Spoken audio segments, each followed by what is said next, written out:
Hey, what's going on, guys? My name is Brandon. Welcome to Audio Dictionary Finalist album reviews. You can find our band interviews and you can find other content, musical related, of course, on the channel. I post 5 days a week at 5 p.m. Eastern Standard Time. So if you're new to the channel and you haven't checked out this review, post a bunch of content. I'll actually be posting an interview with the Atlantis Theorem, our second one, on Friday. So check back with the channel if this intrigued you.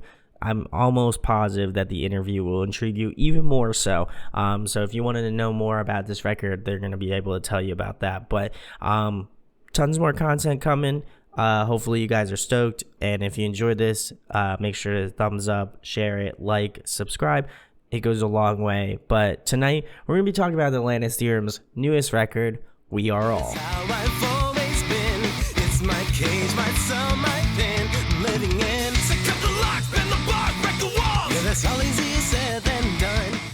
So, if you aren't familiar with this band, I did an interview with them a couple years ago. We had actually met on an the Mighty forum, and Sam hit me up recently, obviously, about doing a review of this record and doing an interview and kind of doing press stuff. And usually I try to do stuff that when I have bands on, I try to do their content. If they know stuff's coming out, I try to review it. I try to look at it, try to make sure to do all this sort of stuff. But, sometimes stuff falls through the cracks and I'm not able to do it. But for some reason, this record in particular caught my attention just because when he had told me that most of the tracks off of this record have a feature on it, I'm just like, wow, that's pretty insane. To have like a local band do that sort of thing, I thought it was pretty impressive. And so I checked it out, and it was like, and basically their story behind it, and they can obviously explain it better, and they'll be explaining it in the interview. So if you want a better, more detailed explanation, they'll be able to give it to you. But I'm going to give you the Sparks Notes version of it. But basically, they took their local scene, people that do like, album art, people who do like some really cool paintings, but anything music or like artistically related, and they were able to kind of compile everybody under one roof. And I just thought that was really cool, and I obviously spoke a lot to me because a lot of the stuff that I do here reminds me a lot of like just kind of like including the community and trying to bring it together and trying to show you a lot of awesome bands that are doing some really fantastic work out there. So I thought the idea was really impressive, and I wanted to check the record out, so I just figured 2 birds with 1 stone, gotta do the review of it. So I'm going to go through each track, give you my thoughts and opinions on it, go through some pros and cons, and then finish it out with an overall rating. Also, if I don't feel like I am super excited about certain stuff, it is because it is almost 2:30 in the morning and I have to edit this, and I had some personal stuff over the weekend, so I wasn't able to do a review of it but earlier. So if you feel like I'm a little bit low energy, that might be one of the reasons why. So we're gonna get into the first track, which is called Free. I feel like one bigger thing that I realized about this track is that the intro could have been condensed a bit. I do feel like it comes across a little bit too long. If it was about half the time, I think it would have been perfecto. I loved Sam screaming in this, kind of how it's layered up. I think it's super gnarly. I also love Dowdy's vocals. I think he has this really kind of warmth and soulfulness to it, kind of reminiscent to me of like, Rory from Dayseeker, kind of Brent from the Mighty, and those sorts of realms of like warmth and kind of, like soulful power to his voice. I think he does a really great job of kind of the lower to like middle range, but he's got some really good high notes. Hopefully excited to see him kind of expand into that a little bit later on. But getting back to the song itself, I love that Sam does backup vocals as well. I think it is absolutely wild that he's still doing clean singing and he's also doing the screaming on the record. I think that's pretty impressive, and gotta show him love for that. I love Ben's drumming in the second half of the song. I'd say more specifically the second verse of the song. There's this really nice breakdown at around the 2 minutes and 12-second mark and ends at the 2 minutes and 32-second mark. There's a little bit of blast beats in there. I know Ben's all about that prog stuff. So I was super stoked when that inclusion was in there, as well as that speaking about the chorus, I really enjoyed it. I thought it was super tight. I think that, all these elements and together, I really feel like bring about a really good opener track. While I feel like this would be most people's introduction to the record, I would probably recommend the first single that they released, which is Imperfect, which we will be talking about a little bit more. But I think this does a great job of kind of setting the record off. And again, for those people who listen to it from its track 1 all the way to the end, I think this one is a very good opener. So we're going to move it into track number 2, which is The Artist and the Arsonist. This one features Tanner of Odds of an Afterthought. I believe that Dowdy had wrote the intro guitar riff.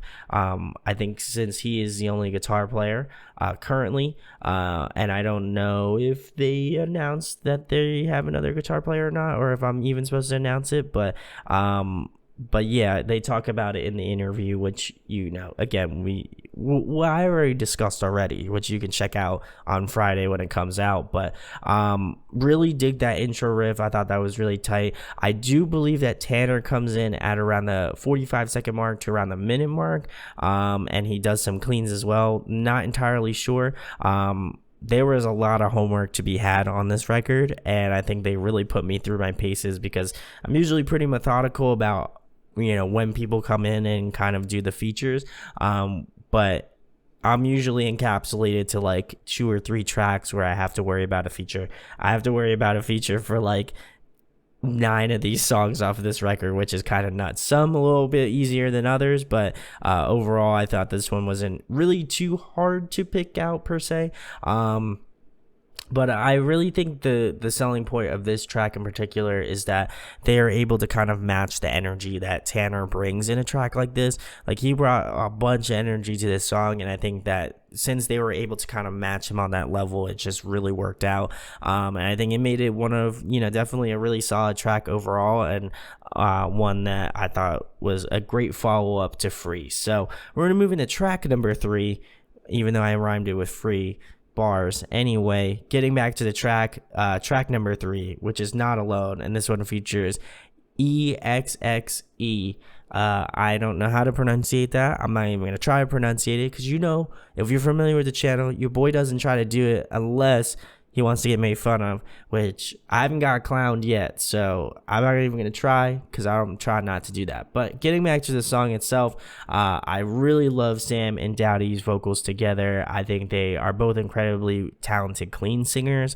Just because, like I said, Sam does also the screams on this record, so I feel like I had to point that out. But I think vocally, the energy that they bring to me in a band that they remind me a lot of, and I know that they're influenced by, is Emery. They do have that sort of Emery vibe, and kind of like, again, swapping vocals, like, harmonies, melodies, everything that they do, I think is just really tight knit, and it just works. I would say, the strongest point would be the chorus. I think that is probably the best part in my opinion.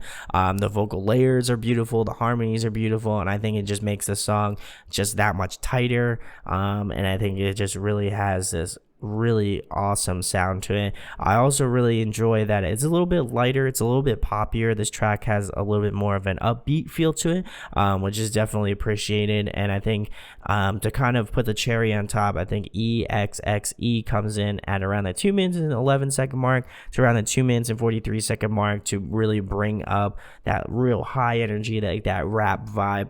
And he really brings a unique rhythmic pattern to this track. They kind of like swap a little bit, and I thought that was very tight. I thought his part was easily one of my favorite parts off of this song in particular, and I think they just ended it on a really good high note. I was really surprised when they said they're like, yeah, we're gonna have a rapper on the record, and I was just like, I don't know how this is gonna work. Like, I feel like a lot of people that are in this scene are like, I wouldn't even say opposed to rap, but I just feel like it's a little bit of a misnomer for a lot of people. And so for me, I was like, I don't know how this is going to sound, but I know how they sound, and I feel like they'll figure out a way to make it work where it makes sense. So enjoyed this one, but I think the feature, I think EXXE really did a great job in killing it. So we're gonna move into track number 4, which is Lovesick. This one features Levi Henry. I appreciate the more melodic nature of this one. It kind of has almost like a sad emo-ish sort of feel to it.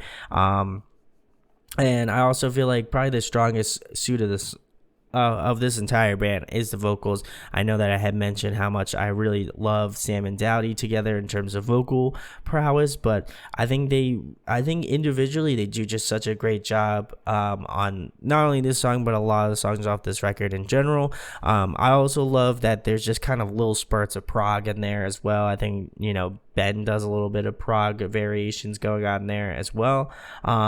I think that one of the other things that was really cool is just it has this really kind of like moody, kind of like, again, emo, kind of like sad sort of vibe to it. And I think that it really aids in a track like this where it's a little bit, a little bit off kilter from the tracks that you've heard so far. So I think it's really important that, a track like that is on here. And I think that Levi comes in at around the minute mark and goes about to the 1 minute and 15-second mark ish.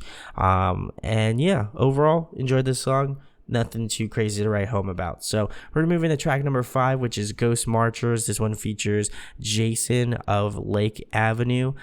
Instrumentally, for some reason, this reminds me a lot of Silverstein. I know that they are such a staple to this scene.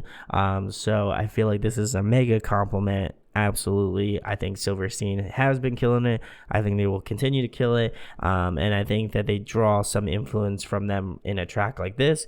I also feel like Dowdy does a great job on this track as well. He shines super strong, and I think he's able to show off his register as a vocalist, which is always, I think, impressive to me on how low you can kind of go and how high you can go, and some of the real sweet spots, then spots that people are going to hit, because that's just how your vocals kind of sit and you're just familiar with it, and the runs kind of flow a little bit more naturally there.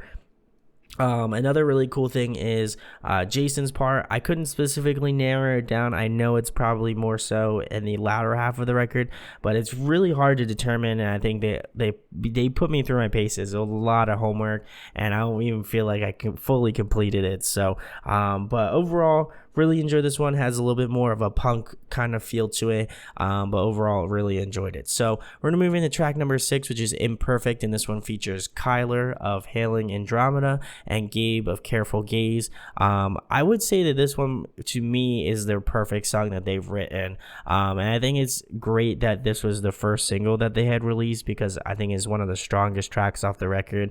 And with a time frame sitting at around a little over 5 minutes, I think it's really impressive to me that they're able to kind of keep the attention of people. I didn't feel like it was just like, oh my god, this track's 5.5 minutes long, how am I going to be able to stay awake and remember this stuff?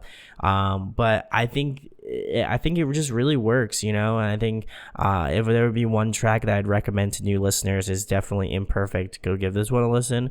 All the tracks I think are out now technically, so I think you should go check this one out first, and you should check out a bunch of the other ones that I'll kind of name off my favorites. So I also want to point out the 2 features that they have on here. I think Kyler comes in at around the 2 minutes and 16-second mark and goes to about the 2 minutes and 40-second mark, and then Gabe comes in at around the 3 minutes and 3-second mark and goes to around the 3 minutes or the 4 minutes and 24-second mark.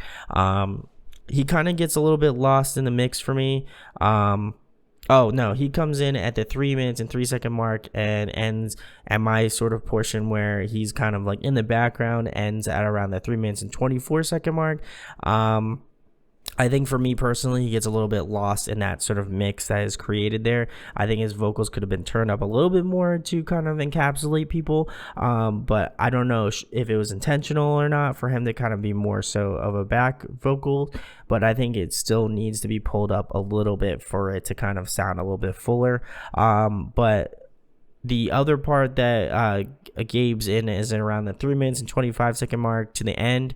I don't know if Kyler is also doing screams on this particular track, but I think I think that was probably one of the best parts of the record, is when you have that little bit of slow bit from Gabe. I thought that was really tight. I think the guest features of this song in particular, really took everything that they were doing and doing well, and I think they really responded well on a track like this.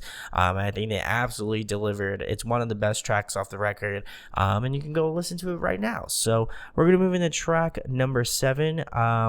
Then this one is called Sick, and this one features Ethereal Rose. I'm pretty sure that's how you say it. If you're watching this, I'm completely sorry. I have a very bad habit of not being able to pronunciate things, but that would be my best guess if that's the case. But getting back to this track, Sick, I love the darker undertones. I think I kind of alluded to it in another track. I believe it was Love Sick. But I appreciate the darker undertones of that. I think Dowdy and Ethereal do a really great job of working together. I think she just does a fantastic job of kind of balancing out his kind of range and stuff. And I've always been a huge sucker for female male kind of duets in a track. And she doesn't feel like she overtakes the song, but she's throughout the entire song, and it just feels like she's just there to kind of accent and obviously kind of stand out in certain moments. But I think it's mostly to kind of accent what Dowdy's doing, and I think it's really smart, and I think it's really methodically done, because I think the instrumental behind it is really solid too. So to have all those sorts of elements kind of rock into one thing, I think is really well done. Like I said, I feel like I'd be absolutely remiss to tell you that she's featured for, I would say, a good 85-90% of the song.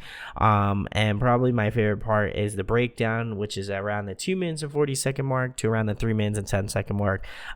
Definitely one of my favorites off the record. It just hits super hard. So we're going to move into track number 8, which is Forgotten, a Discovery, and this one features Tim Martin. Really dig the intro. It kind of, to me, has a familiarity to it. I just really can't kind of put it down. But I think this song in particular has a really interesting rhythmic pattern to it. I think that Daddy definitely has some interesting things going on. I don't know if it's necessarily his tone or the runs or something like that. I just feel like something about this track doesn't fully hit me the way that I feel like it should. But I think overall it's not a bad song. I think Tim, I believe, comes in at around the 3 minute and 3-second mark to the end of the track. And again, nothing too crazy about this track in particular. I would say this might be my least favorite, but I still have a little bit of ways to go. So we're going to move into track number 9, which is The Reason. And this one features Catherine of Breakthrough and Kevin of Ithamid. I had his brother on not too long ago, and we'll be posting an interview with his side project, which is called Atlas. If you haven't checked it out, go do so. But this song in particular, I really appreciate the drumming on this one. I think Ben does a hell of a job on this track. I also feel like kind of the more softer instruments in the first verse, I think, was really well appreciated. But I think once Catherine comes in, I think she brings a lot of really great energy to it. So then she comes in verse 2, and the energy level kind of picks up a little bit more, which is always tight. I think that she just kind of does a great job of really bringing out the chorus and have this sort of strong presence behind it. And I think she does a great job of kind of almost reserving herself in the second verse, but then kind of picking it back up in the second chorus. I thought that was really well done. And I also think her voice cuts super well with Daddy's. It doesn't kind of mesh per se, but I think that just because her vocals are so high and they have this really powerful range to them, I think it's a good juxtaposition to what Dowdy does, which has more of a kind of warmth, and it's just a little bit less aggressive. I mean, I'm sure you can turn the aggression on, but I think it just feels a little bit more figured out, and I appreciate that. I also think that Kevin comes in around the 2 minutes and 35-second mark to around the 3 minutes and 2-second mark, and then he also comes back in at the 3 minutes and 9-second mark until the end of the track, which I think is well done as well. Probably my favorite part, however, would be at the 2 minutes and 50-second mark to around the 3 minutes and 2-second mark. I think that extra little like rhythmic bit just really worked. I don't know what about it just spoke to me, but I think that was one of the many reasons why I was like, you know what, I think Ben absolutely killed it on this track, and I think that would be a good reason why I enjoy this track, no pun intended. I think, you know, it's one of the strongest points of the song, and I think he really kind of nails it down and shows people what's up. So we're going to move into track number 10, which is Wandering Any Other Way, and this one features Ben of the Bad Man. I really enjoyed this track a lot too. It's super wild. Definitely something that I feel like a lot of other people would be kind of a fan of. Like, if you've enjoyed the record so far, I feel like you'll definitely enjoy this one as well. The changes in rhythmic patterns are super well done. I think that, you know, how Ben's able to kind of follow those guidelines is really well done too.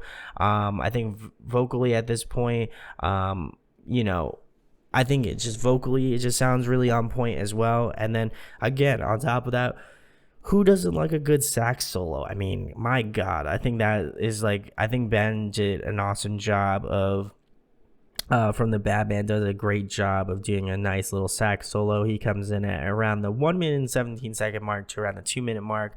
And then I believe he also, comes in later, I believe, but if not, I know he definitely is in that part, and then kind of maybe sporadically through like the bridge and like the last chorus and stuff of this song in particular.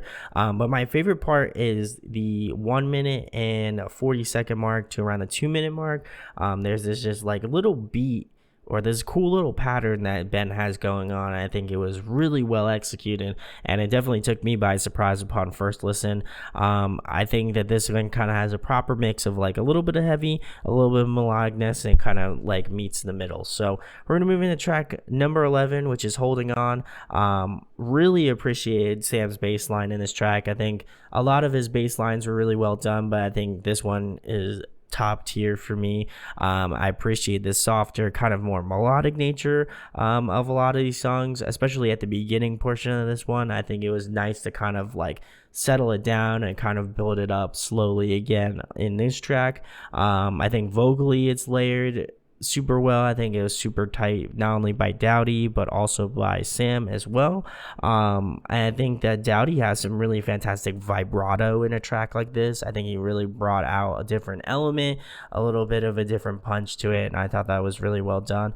And it's interesting to hear a song with not a feature on it, just considering, like I said, the entire record pretty much has features on it. So it was nice to hear them kind of quote unquote naked on this last track, mostly. And I think it was a powerful closer. Probably my favorite part was the chorus, which was around the 2 minutes and 20-second mark to around the 3 minute mark. I think that was really well done, and just to kind of end the record off on like super awesome gang vocals, I think was really well executed, and a big portion of why I probably enjoyed this record a lot. So some pros and cons. I'm going to get into some cons in the record. I think at times the features can be a lot. Like I said, for having a good majority of the record have features, I think it's easy for people to kind of get lost in the mundane thing of like, oh my God, there's another track with a feature on it, or like, you know, yada yada yada. But I mean, again, I appreciate the meaning behind it, but I also can see how it would be like, oh my God, like there's so much shit going on. I also feel like in certain places the mix feels a little bit off, and so I think it kind of falters in certain spots of the record in particular. Like I said, it wasn't anything too crazy, but I just feel like it was one of the bigger reasons why I didn't fully enjoy it, but I don't think it's something that you really can control. I mean, like I said, it's a self-produced record, so I think if they, you know, get to a really well put together like producer, I think they have a really good shot of doing super well. And again, like I mentioned, it's self-produced, so I think it's pretty impressive from that perspective. Some pros and cons. I already answered cons, so some pros. I like the features. I think all of them were really well done. I maybe within a handful of one or two, but I think generally I really enjoyed all of them. I think that the variety throughout this record is really well done too. There are some a little bit more like punkier, heavier tracks. There's some stuff that's a little bit more hardcore. There's stuff that's a little bit more metalcore. There's kind of a mix of different genres, and I appreciate that. Solid writing. I think not only again to have the features on here, but also just kind of like have like solid stuff going on. I'd say probably the biggest takeaway from this record is the dual vocals. I think both Sam and Dowdy do a great job of meshing together, so it doesn't feel like overcomplicated, and I think it really works. But overall, I think it was really solid. I think it was super ambitious. I think it's absolutely impressive to kind of, again, having all of these people under one roof, metaphorically, and to create a record. So definitely one to keep an eye out for if you haven't already. Like I said, the album's out, so you can go check it out. But my overall rating for Atlantis Theorems, I'm going to be giving it a 9 out of 10. I think it's solid. I think it still needs some work. I think it still needs a little bit of fine tuning. I think if they go to a really well put together producer, I think they might have, some really good stuff on their hands. So let me know in the comments what your favorite is, what you think about my assessment of the record. If you agree or if you disagree, I'd love to have a comment down below, so let me know what is good. If you enjoyed this sort of content, make sure to subscribe, hit that thumbs up, share it. It goes a long way. Thank you guys so much for the support. Like I said, I've been feeling a little bit off mentally as of recently, and I hope that everybody else is staying safe out there in quarantine. I know it's been kind of rough as of recently, but thank you to the Atlantis Theorem for sending this over. Sorry guys, it took a little bit longer than I originally planned on it to be, but you can go check out all their stuff. I'll leave links below. My name is Brandon. We hope you got your fix, and we'll be talking with you soon. Peace.